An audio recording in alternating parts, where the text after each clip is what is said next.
पैसा बनाना एक मुश्किल काम है, लेकिन पैसे से पैसा बनाना और भी मुश्किल। फिर भी इस मुश्किल काम में आपकी मदद के लिए हम लेकर आते हैं फंड का फंडा। स्वागत है आपका, आपके साथ मैं मेहराज दुबे। और फंड का फंडा में हमारे एक्सपर्ट धीरेन्द्र कुमार, जो वैल्यू रिसर्च ऑनलाइन के फाउंडर और सीईओ हैं। धीरेन्द्र जो अपने फायदे के लिए आपको गलत सलाह नहीं देते। धीरेन्द्र, आपका बहुत बहुत स्वागत है। और आज फंड का फंडा में बिना वक्त बर्बाद किए आपके पैसे से जुड़ी 3 कौन सी खास बातें हम करने वाले हैं, आपको एक झलक दिखा देते हैं। स्टॉक मार्केट पर नजर रखने वाली सेबी क्यों नजर रख रही है सोशल मीडिया पर? क्या आप भी सोशल मीडिया पर पढ़कर सुनकर स्टॉक्स खरीदते हैं? आप हमारी देखिए खास रिपोर्ट। LIC में पहला निवेश सही होगा या गलत? आ गया है LIC का IPO, लेकिन क्या पहली बार शेयर बाजार में निवेश करने वालों को आजमानी चाहिए अपनी किस्मत? बताएंगे विस्तार से। और क्रिप्टो को लेकर देश में बड़ी हलचल का हिस्सा बनने से पहले क्यों करनी चाहिए पूरी रिसर्च? क्या है क्रिप्टो, कैसे निवेश करेंगे, बताएंगे हमारी खास रिपोर्ट में। फंड का फंडा में हम आपके पैसे से जुड़े कई खास फंडों के बारे में बात करते हैं। दरअसल आज हमें एक खास बात करनी है धीरेन्द्र, और वो है सोशल मीडिया की।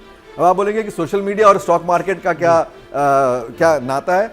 दरअसल हम ही नहीं, फंड का फंडा की टीम ही नहीं, देश में जो स्टॉक मार्केट पर नज़र रखती है सेबी, वो भी परेशान है कि भाई सोशल मीडिया पर पढ़कर लिख कर लोग क्यों निवेश कर रहे हैं। धीरेन्द्र, ये बुलडोजर चलाना ज़रूरी क्यों है? और क्या आपके पास भी जो लोग निवेश की सलाह के लिए आते हैं, क्या आपने भी देखा है कि बहुत लोग सिर्फ सोशल मीडिया पर पढ़कर अनाप शनाप निवेश कर रहे हैं? उनको आप कैसे आगाह करना चाहेंगे? सब आपसे समझना चाहते हैं आज। इसके 2 कारण हैं। एक तो कि ये बहुत पुराना कारोबार है, जब से बाज़ार है तब से लोग रूमर फैला करके इससे फ़ायदा उठाना चाहेंगे और चाहते रहे हैं। और ये 10-20 साल 50 साल से, जब से बाज़ार है तब से ये कारोबार चल रहा है, और ये भी उसका ही भाग है। लेकिन इसको दूसरे तरीके से देखिए कि आज इसका विस्तार बहुत हो गया है। कोई भी व्यक्ति आज बाज़ार में निवेश कर सकता है, उसके पास 10,000 रुपया हो, ऑनलाइन बैंक अकाउंट एक्सेस हो और स्मार्टफोन हो। ये नुकसान बहुत ही शातिर तरीके से किया जाता है। होता क्या है कि अगर आप किसी कंपनी की बड़ाई करने लगे और उसके बारे में ये बताएं कि ये कंपनी तो अभी बड़े गिरे हुए स्तर पे है, लेकिन इस कंपनी में कोई कमाल का चीज़ होने वाला है जिससे आपको बहुत भारी फायदा होगा। ये कंपनी 100 करोड़ की है जो कि 1000 करोड़ की हो जाएगी, और बाजार में ऐसी होती भी है। तो लोग इसके इस वजह से, हाँ, मिसलीडिंग है, ये फोर्जरी है, और इस वजह से बहुत सारे लोग आ जाएंगे। और जब बहुत सारे लोग आएंगे तो शुरुआत में ये साबित भी हो जाएगा कि हाँ, ये तो बढ़ना शुरू हो गया, क्योंकि जब बहुत लोग खरीदेंगे तो उसका दाम बढ़ना शुरू हो जाएगा। और उसके बाद, और ये बहुत ही सिंपल सा चीज़ है, पहले जो आदमी रूमर फैलाने वाला है वो पहले उस कंपनी के शेयर खरीद लेता है जब वो औने पौने दाम में होती है और वो एक मरी हुई कंपनी होती है। उसके बाद जब आप ये रूमर फैलाते हैं और लोग उसको फॉलो करना शुरू करते हैं, खरीदना शुरू करते हैं, तो उसका दाम बढ़ना शुरू होता है। यही सबसे बड़ी बात है मेरे ख्याल से। इस बात को मैं दोहराना चाहूंगा धीरेन्द्र ने जो कही कि अफवाह फैलाने वाला शख्स पहले वो स्टॉक्स खरीद लेता है और फिर उसके बारे में बढ़ा चढ़ा के उसके बारे में बताता है आपको, ताकि आप खरीदें। तो मुनाफा होता है उसका जिसने अफवाह फैलाई थी। धीरेन्द्र, मैं चाहूँगा फ्लोर पर आएँ हम और देखें कि ये होता कैसे है और कहाँ नज़र रख रही है सेबी, जो बोर्ड है स्टॉक मार्केट पर नज़र रखने का। दरअसल पूरा खेल कुछ इस तरह से होता है कि अनवेरीफाइड और इलीगल तरीके से निवेश के सलाहकार बने लोग, या वो लोग जिनके पास ये स्टॉक्स इकट्ठे हो गए हैं, उसे वो बेच नहीं पा रहे हैं, उसका झूठा प्रचार करते हैं और उसके बाद आपसे कहते हैं कि उस पर आप निवेश करें क्योंकि इसमें कुछ चमत्कार होने वाला है, जैसा धीरेन्द्र ने अभी बताया। और ये भी बताते हैं कि 2 महीने में, 4 महीने में 2 गुना, 3 गुना, 4 गुना होने वाला है। और यहीं पर सबसे बड़ा शक आपको होना चाहिए, क्योंकि ये टिप देने वाले इतने सस्ते दाम के स्टॉक्स, जिन्हें हम धीरेन्द्र, क्या इन्हें हम पेनी स्टॉक्स भी कहते हैं दरअसल? क्या हाँ, मतलब 50 पैसे का, 1 रुपए का, क्योंकि एक मरी हुई कंपनी है जिसका शेयर कभी आया था और अब वो किसी के पास है नहीं। अब उस कंपनी में कारोबार भी नहीं है, उसके बढ़ने का भी कोई कारोबार कोई कारण नहीं है। गलत सलाह या सोशल मीडिया पर शोर मचाने के बाद जब लोग स्टॉक्स खरीदने लगते हैं, उसका भाव बढ़ने लगता है। भाव बढ़ते ही ये टिपस्टर, इनकी गैंग अपने खरीदे स्टॉक्स को बेचना शुरू कर देते हैं और फिर ऐसे शेयर का जो भाव गिरने लगता है, और ऐसी स्थिति में इस स्टॉक्स में उसके बाद कोई मूवमेंट भी नहीं होता और अच्छे प्राइस पे या बुरे प्राइस पे कोई आपसे खरीदने वाला बचता ही नहीं है। और इसी तरह आम निवेशकों का पैसा लूटा जा रहा है, और इसलिए तमाम रेगुलेटर ऐसे स्टॉक्स पर नज़र रखे हुए हैं और ऐसे सोशल मीडिया हैंडल्स पर नज़र बनाए हुए हैं।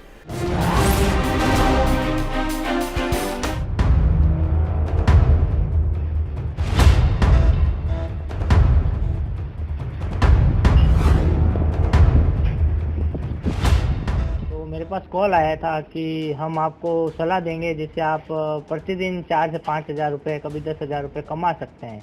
तो उसके लिए 3-4 लाख रुपए, 5 लाख रुपए का इन्वेस्टमेंट आपको करना होगा और हम आपको जो सलाह देंगे, जो टिप्स देंगे कि कौन से शेयर में इन्वेस्ट करना है। तो मैं भी उनके लालच में आके फंस गया था, तो मैंने भी 3-4 लाख रुपए इन्वेस्ट कर दिए थे उस टाइम फ्रॉड कॉल पे। तो मेरे पैसे ज़ीरो हो गए। तो पता नहीं ये ऐसा लालच में लोगों को फंसा के पता नहीं क्या प्रूफ करना चाहते हैं। पेनी स्टॉक्स कुछ ऐसी छोटी कंपनियों के स्टॉक्स होते हैं जिनकी कीमत बेहद कम होती है और अचानक उनमें तेजी आने लगती है। ऐसा इसीलिए होता है क्योंकि फर्जी निवेश सलाहकार अपने फॉलोअर्स को इन स्टॉक्स में निवेश करके पैसा बढ़ाने की सलाह देने लगते हैं। सेबी की नजर में ऐसे कई मामले आए हैं। इन्वेंचर ग्रोथ एंड सिक्योरिटीज एक financial services company. Social media पर कुछ स्वयंभू सलाहकारों ने जनवरी महीने में इसमें निवेश करने की सलाह दी और देखते ही देखते इसका ट्रेड पिछले महीने की तुलना में 3 गुना बढ़ गया। लेकिन अगले ही महीने यानी फरवरी में पूरा वॉल्यूम आधे से भी कम हो गया। लासा सुपर जेनेरिक्स API बनाने वाली कंपनी। दिसंबर 2021 में इस कंपनी में निवेश करने की सलाह सोशल मीडिया पर दी गई। जनवरी महीने में इसका ट्रेड 3 गुना हो गया, लेकिन अगले ही महीने फरवरी में इसका पूरा वॉल्यूम आधा हो गया। हमने तो आपको ये 2 उदाहरण दिखाए हैं, लेकिन सेबी की नजर में ऐसे सैकड़ों मामले आ चुके हैं और सेबी ने इसे रोकने के लिए कुछ बेहद अहम कदम उठाए हैं। सेबी का बुलडोजर, फर्जी निवेशकों का सर्च एंड सीजर, प्रेस के जरिए लोगों में जागरूकता, डेटा लीक के जरिए धोखेबाजों पर नजर। और धीरे जैसा आपने बताया अभी कि लाखों लोग अब डीमेट अकाउंट खोल रहे हैं, वो उसका कुछ आंकड़े देख लेते हैं। 2021 में नए डीमेट अकाउंट हर महीने 26 लाख खुले हैं, यानी कि हर महीने 26 लाख नए लोग डीमेट अकाउंट खोल के यानी शेयर बाजार में एंट्री ले रहे हैं। क्योंकि जब शेयर बाजार में एंट्री आपको चाहिए हो तो आपका डीमेट अकाउंट होना चाहिए, और आपको भी अगर शुरू करना है शेयर बाजार में निवेश करना, फंड का फंडा देखना है, तो आपको भी डीमेट अकाउंट खुलवा लेना चाहिए। उसके बारे में हम बताते रहेंगे आपको। इससे पहले 2020 में हर महीने सिर्फ 4 लाख लोग जुड़ रहे थे, वो भी काफ़ी बड़ा नंबर था क्योंकि उसके पहले इतने लोग भी नहीं जुड़ रहे थे। तो 2020 मेरे ख्याल से कोरोना के पहली वेव के बाद से ज़बरदस्त रुझान कुछ लोगों का शुरू हुआ शेयर बाजार में, जो 21 में बढ़कर 26 लाख महीना नए अकाउंट जुड़ने लग गए। और नवंबर 2021 में अगर देखें तो देश में 7 करोड़ 70 लाख जो थे डीमेट अकाउंट थे, और ये जो है आंकड़ा बढ़ता जा रहा है। यानी धीरेन्द्र, आपको क्या लग रहा है, ये शेयर बाजार की तरफ बड़ा रुझान, ये क्या खतरे की घंटी है या हमें अच्छी बात है? और ये जो आपको रफ्तार दिख रहा है उसके पीछे कारण ये है कि पहले अगर आपको डीमैट अकाउंट खोलना था जी, तो ये सारा पेपर प्रोसेस था, आपको KYC कराना है। अब ये सारा चीज़ अगर आपके पास आधार कार्ड है और स्मार्टफोन है तो आप डिजिटली सब कुछ कर पाते हैं, आपको कहीं जाने की जरूरत नहीं है। तो इस वजह से चूंकि ये आसान हो गया, ये आसान हो गया, लेकिन मेरा ये भी सवाल है धीरेन्द्र कि क्या हमें लोगों को आगाह करना होगा कि वो बहुत आसानी से निवेश कर रहे हैं, सोच समझ के नहीं कर रहे हैं, और उनको फंड का फंडा देखते रहना चाहिए? या वो तो करना ही चाहिए। और एक चीज़ लोगों को बारीकी से समझना चाहिए कि जब भी आपको कोई सलाह मिले, कोई आदमी अगर आपको ऐसे ही टिप दे रहा है तो आपको उसको संदेह की नज़र से देखना चाहिए। हर किसी को ये समझना चाहिए कि आपके पैसे की जिम्मेवारी आपसे बेहतर कोई नहीं ले सकता है, और सबसे बारीक जानकारी आपकी ज़रूरतों की केवल आपको है।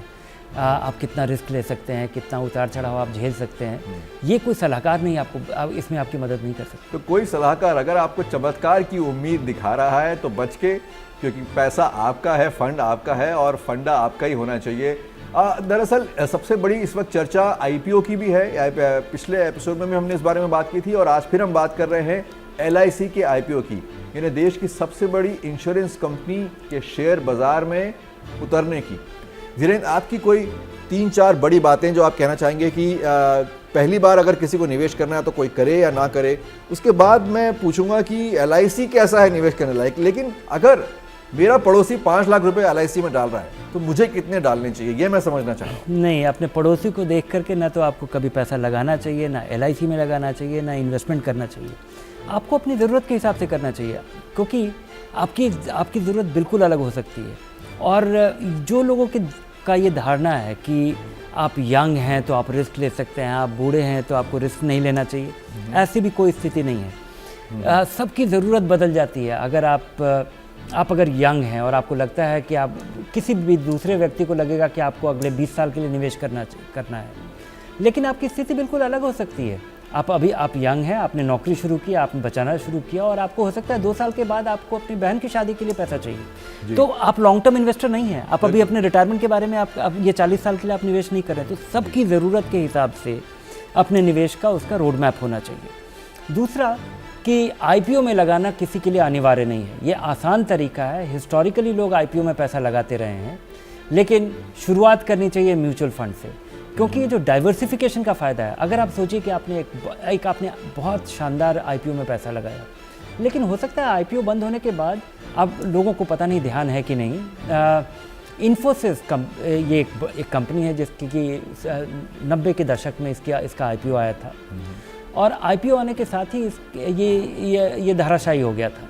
लोग इसको सब्सक्राइब नहीं कर रहे थे, ये पूरी तरह सब्सक्राइब नहीं हो पाया था, और इस कंपनी में अगले 25 साल में भारतीयों के लिए सबसे ज़्यादा पैसा बनाया है। और अगर आप दूसरी चीज़ों के बारे में अभी हाल फिलहाल देखें कि पेटीएम में लोगों ने लाइन लगा के पैसा लगाया है, जिसमें आपका लगाया हुआ पैसा 2/3 3 महीने में कम हो गया है। हो सकता है भविष्य में क्या होगा पता नहीं। बहुत बढ़िया 2 स्टॉक्स के नाम लिया आपने, एक इन्फोसिस जिस पर भारतीय निवेशकों ने और दुनिया भर के निवेशकों ने पैसा उस पर काफ़ी रिटर्न कमाए, और पिछले दिनों पेटीएम में काफ़ी नुकसान भी सहा।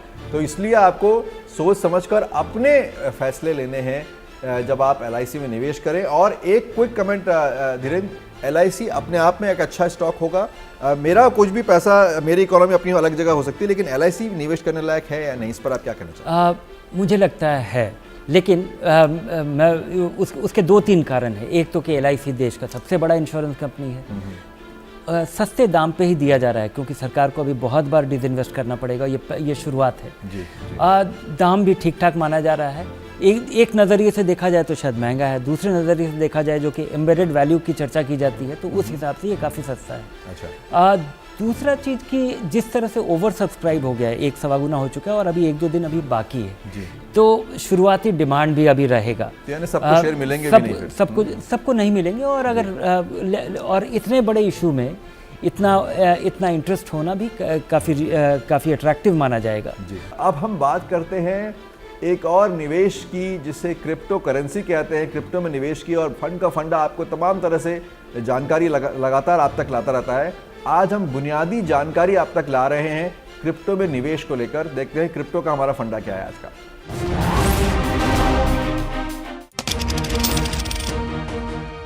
क्रिप्टो करेंसी दरअसल लेन देन का एक जरिया है, बिल्कुल भारतीय रुपए और अमेरिकी डॉलर की तरह। फर्क सिर्फ इतना है कि ये दिखाई नहीं देता, इसे आप अपने हाथ से छू नहीं सकते, इसीलिए इसे डिजिटल करेंसी भी कहा जाता है। क्रिप्टो करेंसी इस वक्त का सबसे गर्व मुद्दा बनी हुई है। दुनिया भर में जहां इसकी लोकप्रियता में इजाफा हुआ है, वहीं भारत में भी इसमें निवेश करने वालों की तादाद बढ़ी है। क्रिप्टो पर किसका कंट्रोल? इसका पूरा कारोबार ऑनलाइन ही हो सकता है। क्रिप्टो के कारोबार में कोई बैंक या बीच की संस्था नहीं होती, इसीलिए इसे अनियमित बाजार के तौर पर जाना जाता है, जो पल में किसी को अमीर बना देता है और एक झटके में उसे जमीन पर गिरा देता है। कैसे काम करता है क्रिप्टो? आसान भाषा में समझें तो क्रिप्टो करेंसी एक तरह से डिजिटल कैश प्रणाली है, जो एक निजी कंप्यूटर चेन से जुड़ी हुई है और कंप्यूटर एल्गोरिदम पर बनी है। इसमें जिस प्रणाली का इस्तेमाल किया जाता है उसे ब्लॉकचेन कहते हैं। ये डिजिटल करेंसी एनक्रिप्टेड होती है। कैसे खरीदें क्रिप्टो? क्रिप्टो करेंसी खरीदने के 2 जरिए हैं, लेकिन आज सबसे आसान और लोकप्रिय तरीका इन्हें क्रिप्टो एक्सचेंज के जरिए खरीदना है। भारत में crypto exchange WazirX, Zebpay, CoinSwitch Kuber, coin DCX, Coinbase, धनु। सबसे मशहूर crypto coin bitcoin, ethereum, tether, Dogecoin.